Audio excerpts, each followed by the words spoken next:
जिस प्रकार से आज देश में हालात हो गए हैं, आप देख रहे हैं कि लगातार एक तानाशाही रवैया जो है भाजपा सरकार अपनाने का काम कर रही है। और उन्हीं के इशारों पर आज जो हमारा लोकतंत्र और जो हमारे संविधान है वो भी कहीं ना कहीं उसकी हत्या हो रही है। इसी परिप्रेक्ष्य में यूथ कांग्रेस के राष्ट्रीय आह्वान पर पूरे प्रदेश में युवाओं से पोस्ट कार्ड के माध्यम से प्रधानमंत्री जी को पोस्ट कार्ड भेजे जाएंगे, जिसमें हमारे सवाल पूछे जाएंगे कि अडानी जी को बीजेपी ने कितनी बार पैसे दिए, टेंडर दिए। दूसरा ये है कि 690 स्थान पे 2014 से पहले अडानी थे और 2014 के बाद 8 सालों में वो दूसरे स्थान पे कैसे आ गए। वो जो फॉर्मूला है वो देश के आम गरीब और जनता को बताया जाए, बेरोजगारों को बताया जाए, वो भी अपनाएं और वो भी अपना जीवन यापन करें। तीसरा इसमें ये है कि जितने विदेश दौरे भाजपा सरकार के हो रहे हैं, विदेश मंत्री बाहर जा रहे हैं, मोदी जी जा रहे हैं, उसके बाद अडानी जी को कितनी बार उन्होंने टेंडर दिए, कितना पैसा दिया, उसको भी सार्वजनिक किया जाए।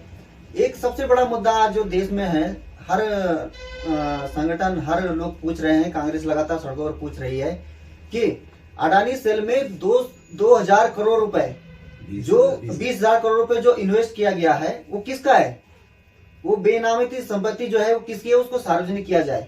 क्यों सरकार इसको सार्वजनिक नहीं कर रही है? अडानी जी क्यों नहीं बता रहे कि इस कंपनी में किन्होंने ये इन्वेस्ट किया है, उसको भी सार्वजनिक किया जाए। बिल्कुल, कांग्रेस लगातार देश के युवाओं के साथ न्याय करने के लिए, देश के युवाओं को रोजगार देने के लिए, देश की आर्थिक स्थिति को अच्छा करने के लिए जो भी प्रयास कांग्रेस से बन पड़ेगा, हम तमाम कांग्रेस के लोग, चाहे यूथ कांग्रेस हो, महिला कांग्रेस हो, मेन कांग्रेस हो और फ्रंटल के जितने हमारे संगठन हैं, वो सब मिलजुल करके जो है इस लड़ाई को लड़ने का काम करेंगे। और जिस तरह से किसानों ने लगातार जो है अपने 3 बिल वापस करने के लिए कठिन परिस्थितियों में धरना प्रदर्शन किया, कांग्रेस के युवा साथी भी उसी तरह से आगे जो है जैसा भी ऊपर का नेतृत्व का दिशा निर्देश होगा, उस दिशा निर्देश के साथ इन सब बातों को लेकर के जो आंदोलन जरूर करेंगे। एक लाइन के साथ प्रधानमंत्री मुंह का ताला खोल, अडानी के बारे में कुछ तो बोल। अभी कुछ बोला नहीं है, नहीं बोला है ना? हाँ बिल्कुल सही। प्रधानमंत्री मुंह का ताला खोल, अडानी के बारे में कुछ तो बोल। इस बारे में अगर आप ये खुला देंगे तो जितनी आज जो ये चल रहा है ना, ये सब समाप्त हो जाएगी। आपको नहीं लगता कि लगा सर भाजपा इतनी डरी हुई है कि लगातार वो विपक्ष के नेताओं पे लगातार हमले कर रही है, ईडी सीबीआई लगातार थोपते जा रही है। लोकतंत्र में देखो मुद्दे की बात होनी चाहिए। भाजपा क्या करती है, झूठ की राजनीति अपनी फैलाती रहती है, कभी धर्म के नाम पे, कभी किसी चीज के नाम पे।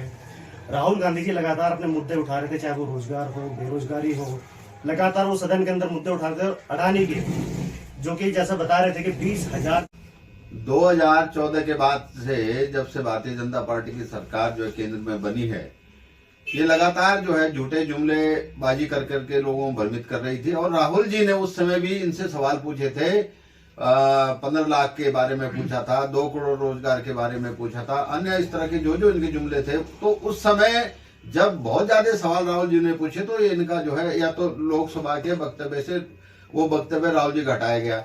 उसके बाद जब और सवाल पूछे गए तो जो है राहुल जी का माइक म्यूट कर दिया गया। उसके बाद जब ये 3-4 सवाल अडानी से संबंधित पूछे तो राहुल जी की सदस्यता लोकतांत्रिक ढंग से समाप्त कर दी गई।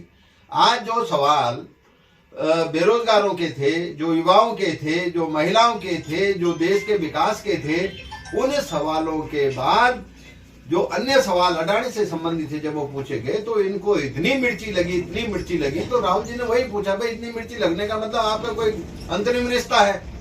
एक तो ये सवाल पूछा अंतरिम रिश्ता है, दूसरा ये सवाल पूछा कि भाई उसकी जो है 8 साल में उसकी जो आर्थिकी जो है 0 से लेकर टॉप पे कैसे चलेगी, वर्ल्ड लेवल पे कैसे चलेगा।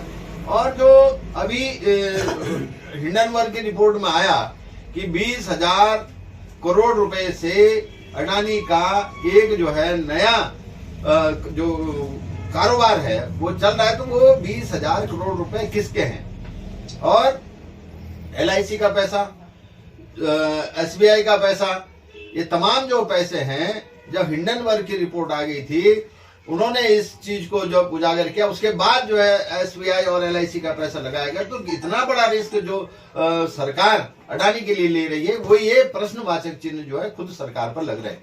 आज लोकतंत्र और संविधान की रक्षा के लिए कांग्रेस, मेन कांग्रेस राहुल जी के नेतृत्व में, युवा कांग्रेस, महिला कांग्रेस, अन्य जो फ्रंटल ऑर्गेनाइजेशन कांग्रेस के हैं, आज सारे लोग इस लोकतंत्र और संविधान की रक्षा के लिए देश के प्रत्येक वर्ग के साथ सड़कों पर उतरने का काम कर रहे हैं। और ये सवाल तब तक पूछे जाते रहेंगे जब तक इन सवालों का माकूल जवाब नहीं देश की जनता को मिलता। और कांग्रेस लगातार इन सवालों के पीछे जो सरकार को लेकर के सरकार को कटघरे में खड़ा करने का काम करेगी। वो नैतिक कर्तव्य अपना समझते हुए इस कार्यक्रम को हम आगे बढ़ाएंगे।